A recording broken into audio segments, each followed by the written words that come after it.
নারী দেখলে কেউ চালাক হয় না। মোবাইলের অশ্লীল দৃশ্য দেখলে তাকেই পৃথিবীর কেউ চালাক বলে না, ওরে অসভ্য বলে, ওরে চরিত্রহীন বলে, লম্পট বলে, ওরে লম্পট বলে। কোন মেয়ের সাথে অসৎ সম্পর্ক থাকলে তাকে পৃথিবীতে কেউ ভদ্র বলে না, ওরে লম্পট বলে, ওরে চরিত্রহীন বলে, ওরে জিনাকার বলে, ওরে ব্যভিচারী বলে, অসৎ বলে, অসৎ বলে। তাহলে তুমি যদি মনে করো এটা সম্মানের শব্দ, তো ঠিক আছে, তাহলে ঠিকই আছে। কোন সুদখোরকে মানুষ সম্মানের কোন শব্দ বলে না, সুদখোরই বলে, হারামখোরই বলে। কেউ যদি ক্ষমতার কারণে, প্রভাব প্রতিপত্তির কারণে নগদ সামনে বলতে নাও পারে, তো পিছন দিয়ে হইলো বলে যে একটা হারামখোর, সুদখোর। কির বিল্ডিং, আর কির বাট বিল্ডিং হুজুর, সুদখোর, কাঠটা সুদখোর। আমার একবার একদিন আমি সবার কথা বলি না, একদিন এক লোক,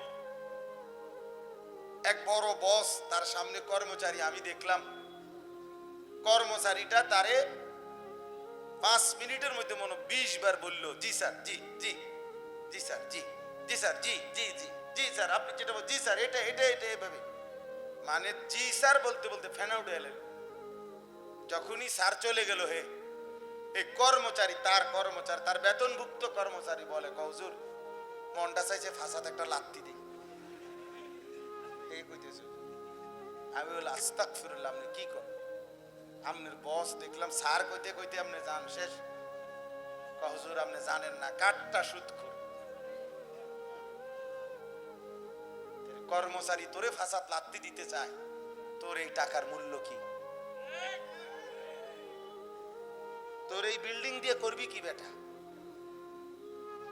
তোর এই হারাম টাকা দিয়া করবা কি বেটা? তোর কর্মচারী তো তোরে 2 পয়সার ইজ্জত দেয় না। এজন্য আল্লাহর নাফরমান পাপী ঘৃণিতই হয়, ঘৃণিতই হয়।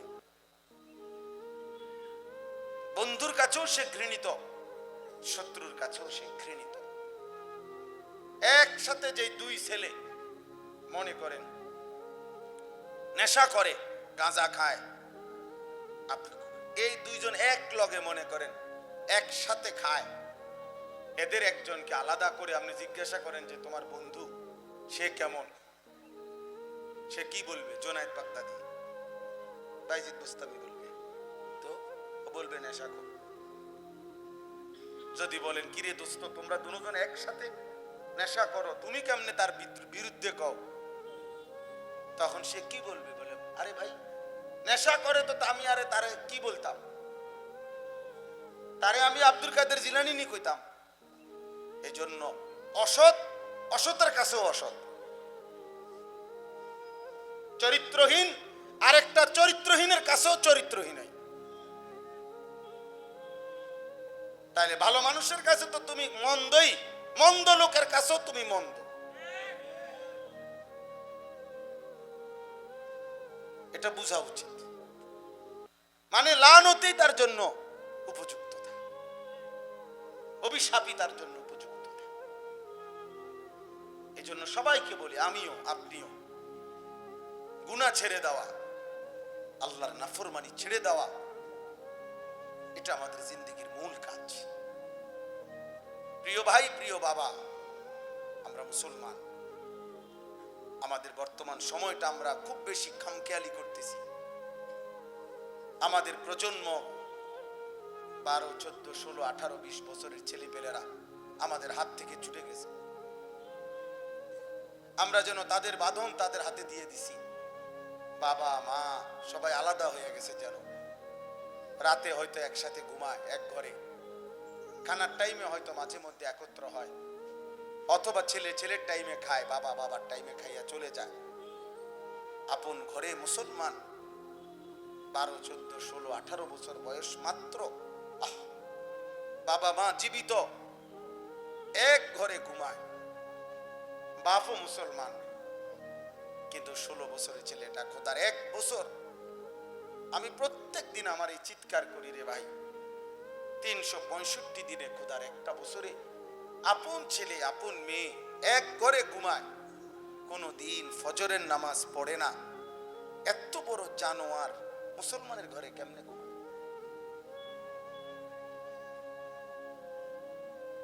তার বাপ কোথায়, তার মা কোথায়? আহারে, তার জন্য কি কেউ কাঁদবে না? কি হবে ওর জাহান্নাম, কি হবে ওর কবরের আযাব, ও কিভাবে সইবে জাহান্নামের আযাব? ওয়াকুদুহান নাস ওয়াল হিজারা। আল্লাহ তাআলা কোরআনে বলছে, বান্দা আমার জাহান্নামকে ভয় করো, জাহান্নামের আগুনের লাকড়ি হবে মানুষ এবং পাথর। তাফসীরের মধ্যে আছে, নবীর সাহাবী হযরত সালমান ফারসি, নবীজির বিখ্যাত সাহাবী, নবীজির কলজার টুকরা ছিল হযরত সালমান। নবীজি এত ভালোবাসতেন এই সালমানকে। হযরত সালমান রাদিয়াল্লাহু তাআলা আনহু মদিনার মানুষ ছিলেন না, পারস্যের, আজকের যে ইরান তার পার্শ্ববর্তী, ওইখান থেকে উনি হিজরত করে করে মদিনায় আসছিলেন নবীজির আগেই। তো নবীজির আসার পরে উনি কালেমা পড়ছেন। তো সাহাবারা তো দুই রকম ছিল, কিছু ছিল মদিনার আনসার, আর কেউ ছিল মক্কা থেকে যারা আসছে মুহাজির। তো ওনারা মাঝে মধ্যে একদিন বিতর্ক করতেছিল যে সালমান আমাদের কাদের। তো মদিনার যারা আনসার তারা বলতেছে সালমান আমাদের আনসার, কারণ সালমান আগের থেকেই মদিনায় ছিল। আর মক্কার সাহাবীরা বলতেছে যে সালমান যদিও মক্কার থেকে হিজরত করে নাই, কিন্তু পারস্য থেকে হইলেও তো হিজরত তো করছে, সে মুহাজির, হে আমগো দলের। আল্লাহর নবী সাল্লাল্লাহু আলাইহি সাল্লাম আইসা শুনছেন সাহাবীরা বিতর্ক করতেছে সালমান কার। আমরা হাদিসে পড়ছি নবী সাল্লাল্লাহু আলাইহি ওয়াসাল্লাম বলছে, সালমানু মিন্না আহলাল বাইত, সালমান আমার, সালমান আমার পরিবারের, সালমান তোমাদের কারণ আমার। এমন প্রিয় সাহাবী সালমান, সেই সালমান ফারসি রাদিয়াল্লাহু তাআলা আনহু। ওই দেখেন ভাই, আপনি মোবাইলটা থুইয়া বসেন, আর নয়তো বাইরে গিয়ে ছবি উঠান ভাই। অটো সিএনজি গাড়ি ঘোড়া আছে, ওগুলো উঠান ভাই। কমপক্ষে 40টা অটো উঠাইয়া মোবাইলে ছাড়েন।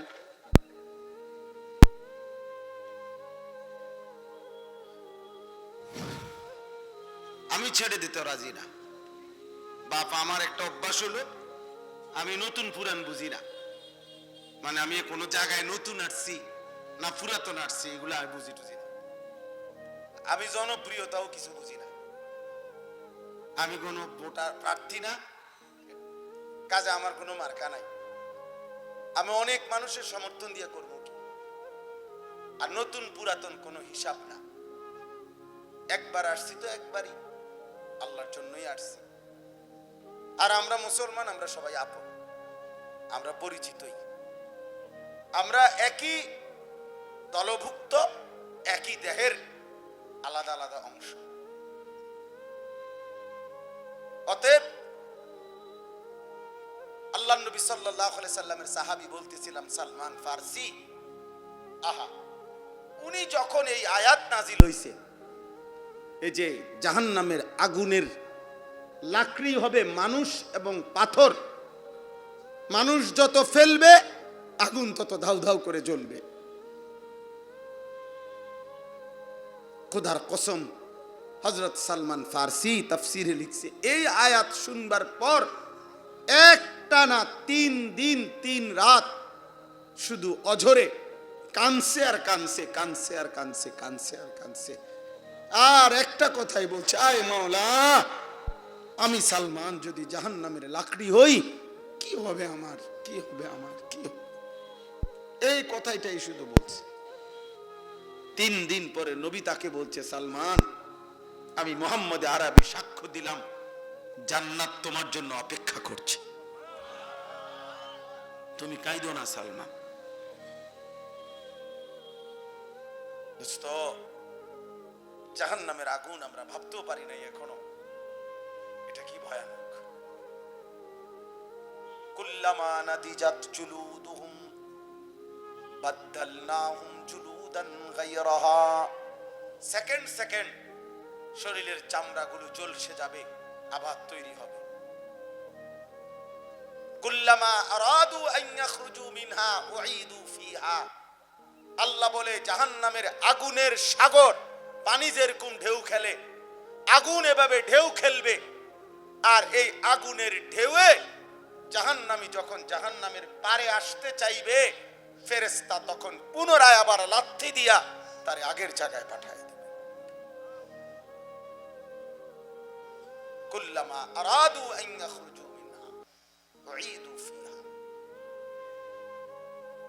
নারুল্লাহিল মুকাদা। আল্লাহ বলছে আমি আল্লাহ জাহান্নামের আগুন জ্বালায় দিলাম। আল্লাতী তাত্তালিউ আলাল আফইদা। আল্লাহ বলছে বান্দা মনে রেখো, জাহান্নামের আগুনের প্রথম মিনিট, প্রথম সেকেন্ডেই তোমার শুধু শরীর পুড়বে না, বরং কলজা সুদ্ধা একসাথে পুড়ে ভুনা হয়ে যাবে।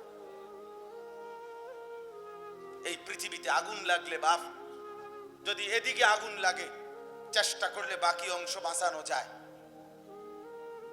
কিন্তু জাহান্নামের আগুন প্রথম সেকেন্ডেই কলিজা সহ ভিতরে জ্বালায় ফেলে।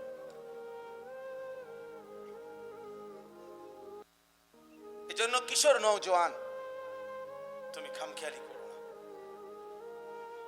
তুমি খামখেয়ালি করো। তুমি আল্লাহর বাঁধন থেকে ছুটতে পারবা না।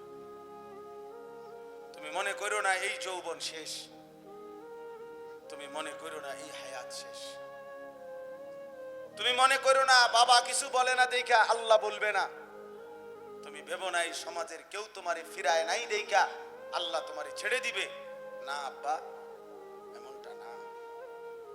আল্লাহ বলছেন আমি ছাড়বো না বান্দা, আমি ছাড়বো না। আমি আমার জাররা জাররা বিন্দু বিন্দু পরিমাণ আমি প্রত্যেকটা নিয়ামতের আমি যা দিয়েছি তার হিসাব নেব। সুম্মা লা তুসআলুন্না ইয়াওমাইদিন আনিন নাঈম। একটা একটা নিয়ামতের আমি হিসাব নেব।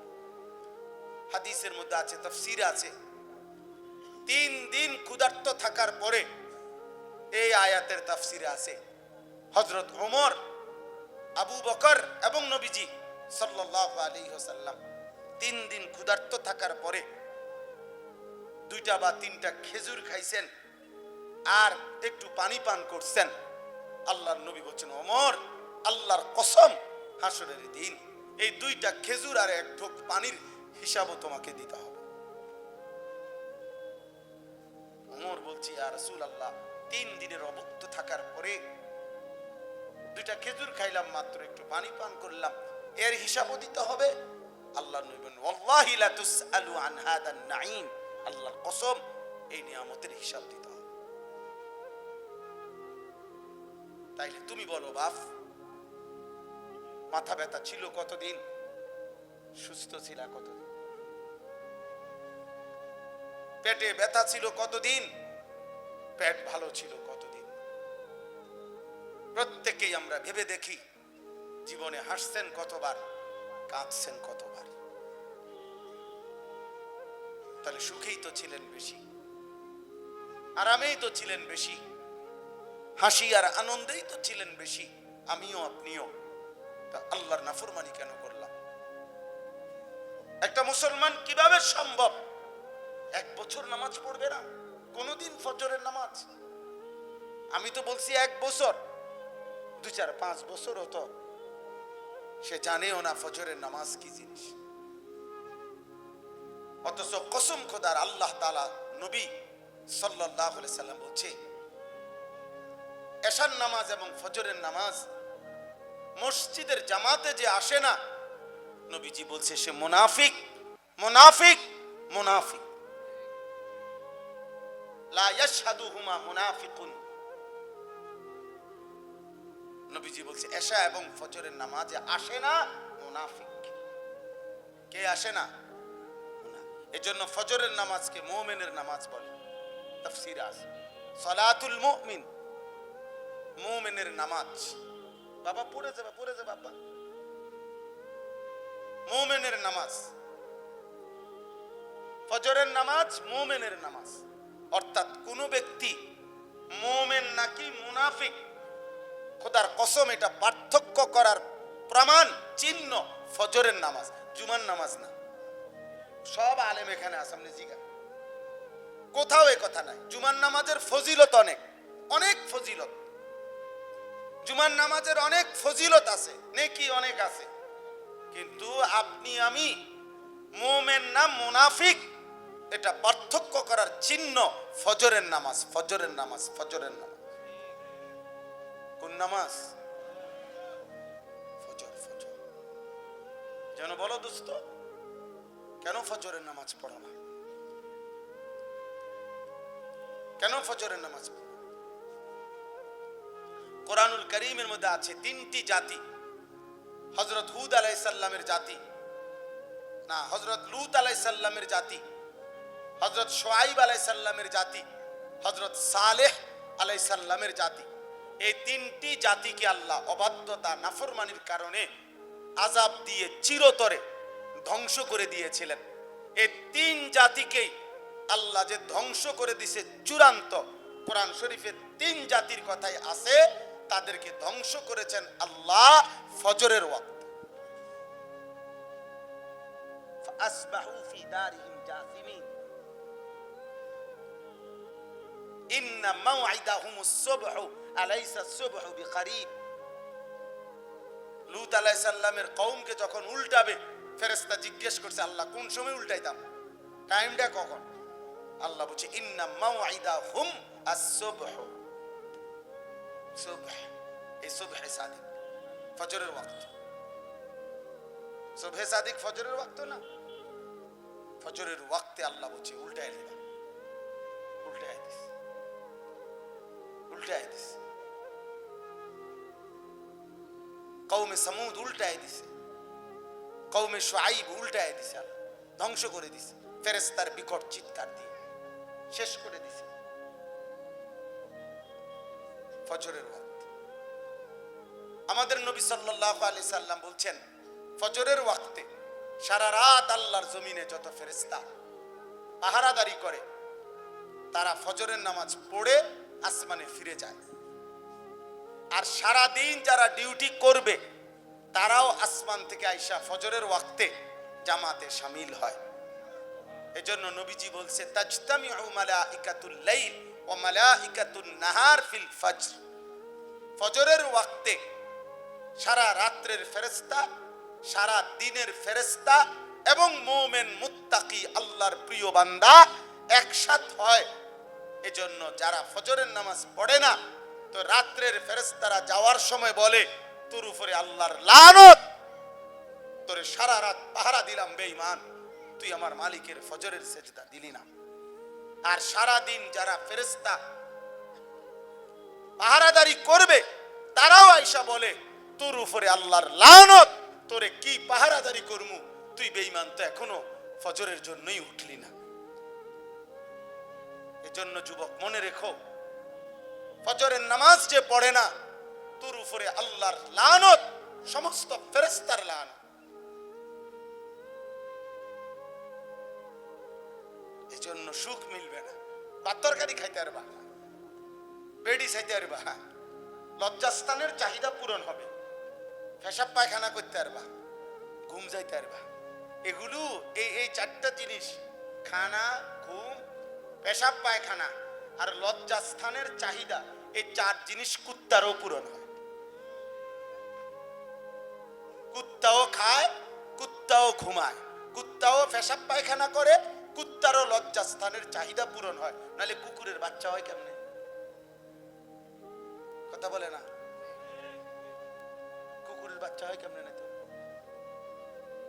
এই জন্য সোজা কথা, এই চার জিনিস পাইছি আমি ভাত খাই, মাছ খাই, ঘুম যাই, পেশাব করি, আমার লজ্জাস্থানের চাহিদা পূরণ হইতেছে, আমার মন চাই যখন যা তাই করতে পার না। রে বাবা, এ তো জানোয়ারের আখলাক, এটা তো ইনসান বলে না। ইনসান তো বলে যে গোলামি করে তাকে।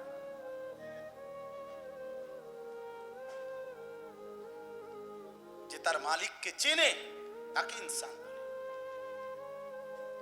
যে তার সৃষ্টিকর্তাকে চেনে তাকে মানুষ বলে। আর নয়তো তো উলাইকা কাল আনআম।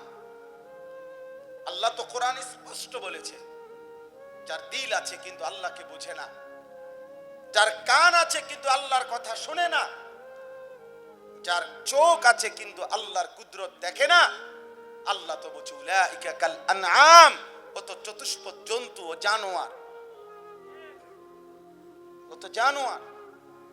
আল্লাহ বলে যদি বলে রাগ করে, জানোয়ার কইলে যদি রাগ করে তো আরো নামায় দিও, বালহুম আদাল, উপরে উঠেবার সিস্টেম নাই, এজন্য আরো নামায় দিও তারে, বলবা তুই কুত্তার চাইতো খারাপ, জানোয়ারের চাইতো খারাপ, এর উপরে কোনো পথ নাই। জানোয়ার বললে যদি মাইন্ড করে কেউ তো আরো নামায় দিও, নিচের দিকে দিও, আর উর্ফে নাই, পথ নাই। বুঝেন নাই? এজন্য দয়া করে প্রত্যেকে আজকে আলহামদুলিল্লাহ এই চারদিকের এতগুলো ছেলে তোমরা প্রিয় ভাই আমার, আমি যদি আর কোনোদিন আসতে না পারি দোস্ত, তো জীবনে একবারই আসলাম। তোমরা তাকায় দেখো নওজোয়ান, এতগুলো ছেলে যদি তোমরা ফজরের নামাজ পড়তা, আল্লাহর কসম ইসরায়েলের ওই কুত্তা নেতানিয়াহুর কলিজা শুদ্ধা কাঁপতো, ডোনাল্ড ট্রাম্পের কলিজা কাঁপতো। দোস্ত স্লোগান দিয়ে ওরা ভয় পায় না, সেজদা দিলে ভয় পাবে, সেজদা দিলে ওরা জানে, ওরা জানে, ওরা জানে মুমিন সেজদা দিলে তার রবের সবচেয়ে কাছে চলে যায়। আকরাবু মা ইয়াকুনুল আবদু মির রাব্বিহি ওয়া হুয়া সাজিদ। নবীজি বলছেন বান্দা আল্লাহর সবচেয়ে আকরাব ঘনিষ্ঠ হয় যখন সে সেজদা করে। কি করে? এজন্য সেজদা দিলে আমার শায়েখ আল্লামা মুফতি মুশতাক নবী কাসেমি হুজুর বলে, বান্দা যখন সেজদা করে আল্লাহ যেন মহব্বত করে, রব্বে করিম ওই বান্দার মাথায় পিঠে যেন হাত বুলায় দেয়, আদর করে দেয়, আদর করে দেয় মালিক। আল্লাহ যেন তার কুদরতি হাত বুলিয়ে দেয়। আল্লাহ যেন বলে, আমার বান্দা আমি খুশি হলাম তুমি আমার সেজদা করেছ। এই জন্য তোমরা ফজরের নামাজ পড়ো।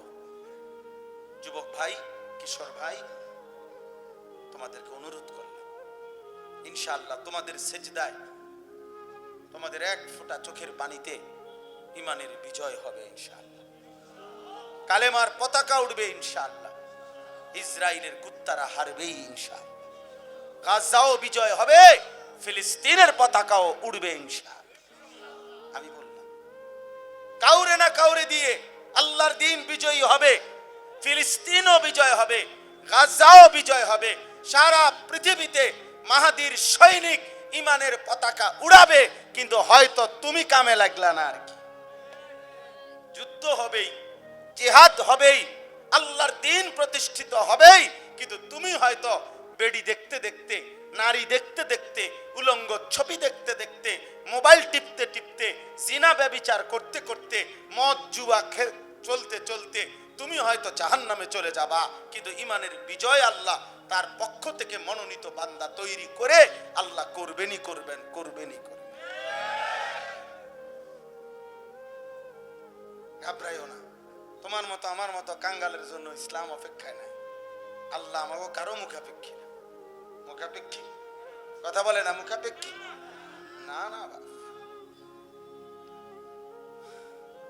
আমাদের কারো মুখাপেক্ষী, আল্লাহ কারো মুখাপেক্ষী। এতগুলো নওজোয়ান, তোমরা মুসলমান, তোমরা কেন সেজদা করবা না? কি পরিমাণ নারী দেখলে তৃপ্ত হবে বলো ভাইয়া, বলো বাবা, কার মতো চুল রাখছো বাপ?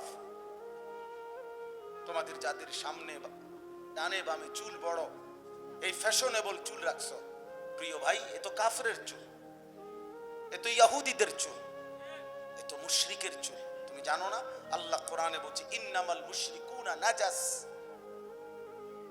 সমস্ত মুশরিক নাপাক, আল্লাহ কোরআনে বলছে। অতএব মুশরিকের চাল চলন, মুশরিকের উঠা বসা, মুশরিকের চুল চেহারা ও তো নাপাক, অপবিত্র, অপবিত্র।